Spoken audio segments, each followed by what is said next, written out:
I still remember that night, the sound of her feet stopping right outside my door. Then the chirping started again. Not a bird, not a ringtone. It was her, mimicking a bird over and over while twisting my doorknob. I could see her shadow under the crack of the door, her fingers pushing through the gap. That's when I knew Nellie wasn't just odd, she was dangerous. But before it got that bad, before the knocking, the messages, the blood, she was just the quiet girl who moved into room 1C. A few years ago, I moved abroad for a 2-year study program. The apartment came with 3 other roommates, Sam, Bella, and Poppy, all friendly, talkative people. There was also a 4th room, 1C, right next to mine.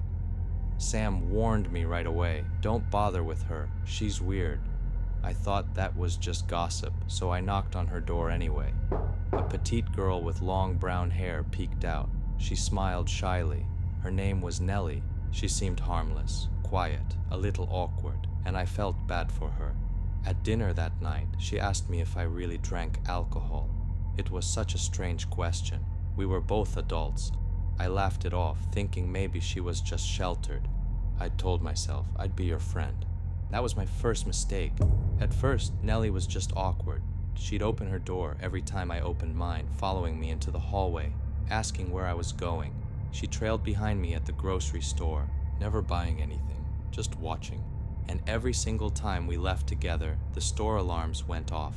Only when I was with her. It happened 4 times. I brushed it off as bad luck. Then small things started happening. She'd clog our shared bathroom with toilet paper and hair. I'd clean it, and it would happen again the next day, 12 times. When I finally texted her to stop, she never replied. She just kept smiling at me in the hallway, like nothing had happened. By December, the whole apartment reeked, a sour, rotten yogurt smell that seemed to pour out from under Nellie's door. Then came the flies. One night, Sam saw her skipping through the woods at 2 a.m, laughing like a child. We confronted her about the smell, and she just shrugged, didn't say a word. I felt bad for her. That guilt would nearly destroy me. After Christmas break, Nellie texted me, asking if I'd cheat with her on an exam. I said no, so she invited me to lunch. Halfway through, she said she loved watching Sophia the First, a toddler's show. Then she smiled and said, I listen to you through the walls, every night. I hear you talk to your parents. I froze. Then she just started laughing. Then said we should go to the graveyard that night, alone. Her eyes opened impossibly wide as she whispered, You'll be scared, but I'll have fun with you. I forced a smile, said, maybe. Inside, I was terrified. The next day, she asked me to go to the movies. I refused, twice. She didn't answer, just went to her room. An hour later, I opened the bathroom door and almost vomited. The walls, sink, and toilet were smeared with feces and blood, handprints everywhere. I texted her, What you did is disgusting. I'm reporting you. She didn't reply.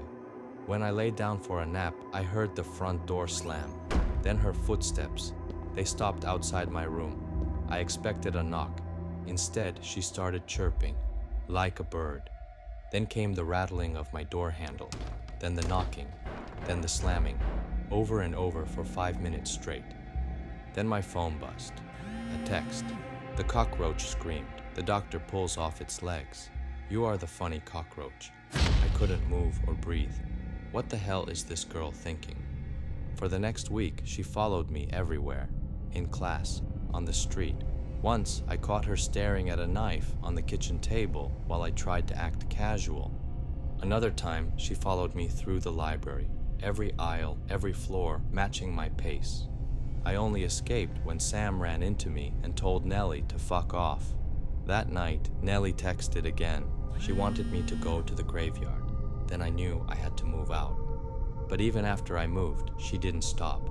Blank profiles started following me every day. And then I saw her again, in class, staring at me, unblinking. Later that day at the store, I turned around, and she was there. She followed me through every aisle. When I ran, she ran. Security had to pull the footage, and still, I didn't feel safe. A few days later, she attacked my friend Reagan in broad daylight, jumped out of an alleyway and grabbed her by the neck. When she looked at me, her eyes weren't human anymore. It felt like she'd finally snapped. Eventually, the school gave her a no-contact order, but they never expelled her. They even gave her my full report, my name, my address, everything. I still see her sometimes in my dreams, standing outside my old room 1C, chirping,